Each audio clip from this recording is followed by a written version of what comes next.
Kumusta ka, kapatid, during this time?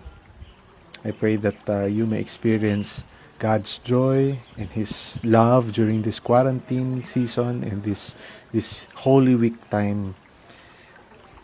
Alam natin kung ano nangyari. More than 2,000 years ago, Jesus the Messiah died a criminal's death. He was pierced by 5 to 7 inch rusty nails. His body hanged on a cross of shame. His head was bruised by a crown of thorns. His tortured body was taken. It was taken down from the cross, cleaned, wrapped in linen, and buried in a borrowed tomb. Then the next day, it was a Saturday, one Sabbath day, a day of rest and celebration. Pero yung atmosphere na supposedly rejoicing, hindi po maramdaman ng mga disipulo. Instead of dancing, singing, and feasting, there was gloom, there was uncertainty, tears, sleeplessness, and anxiety for what will happen next. The light of his life had faded away, and hope seemed gone. It was as if tumigil ang mundo for those who loved him, for those who believed and followed him. They would probably ask, why did he die? What will happen next? Questions that sought answers. But that particular Sabbath, there was just silence.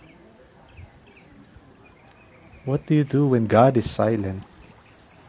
Para kay Peter, kay John, kay Mary, and all of the disciples, they were supposed to rest according to the Jewish tradition, to cease, to pause, to celebrate. But like them, our hearts are often uncomfortable with silence. We don't want silence. We avoid resting and keeping still. Bakit?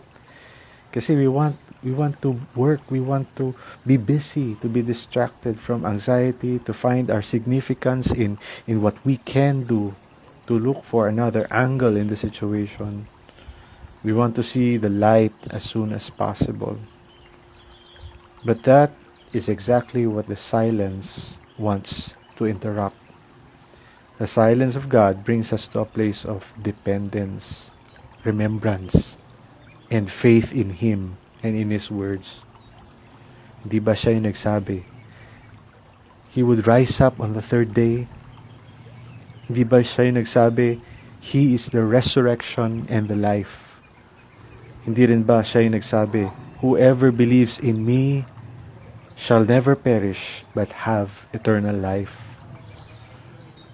So at times, God calls us to silence, to ask, why? Lord, hanggang kailan? To cry out to Him and to accept that for a time, His answer in silence is the truth that He had already said, na kailangan lang nating alalahanin. The Psalmist said in Psalm 40 verse 1, I waited patiently for the Lord. He inclined to me and heard my cry.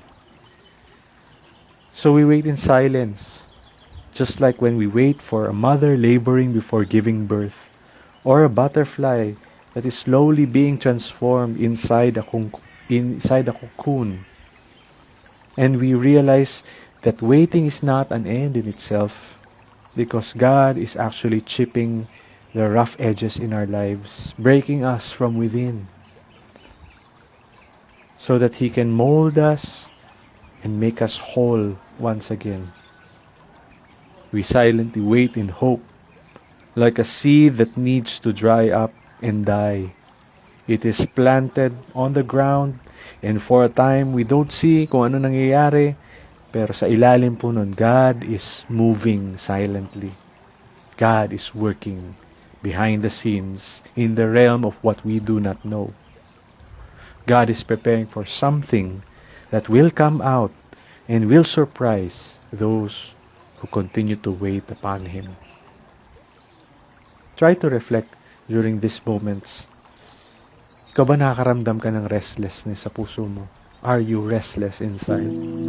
Or are you waiting silently in hope upon Him? Baka naman meron kang kailangang isurrender, isuko sa Panginoon o tigilan sa buhay mo so that you can experience assurance, peace in silence as you remember the words of Christ Himself. You see, as you remember the Lord's sacrifice, death, and resurrection this week, bigyan natin ng panahon ang ating sarili na manahimik sa harapan niya. Lumuhod ang mga puso natin upang makatamo ng pag-asa, ng kapayapaan, ng kagalakan, at maranasan natin yung lubos na pag-ibig niya muli. Manahimik tayo sa kanyang harapan at marahil umiyak, sumamba, humiling, tumawag, at umasa sa kanyang pagtugon.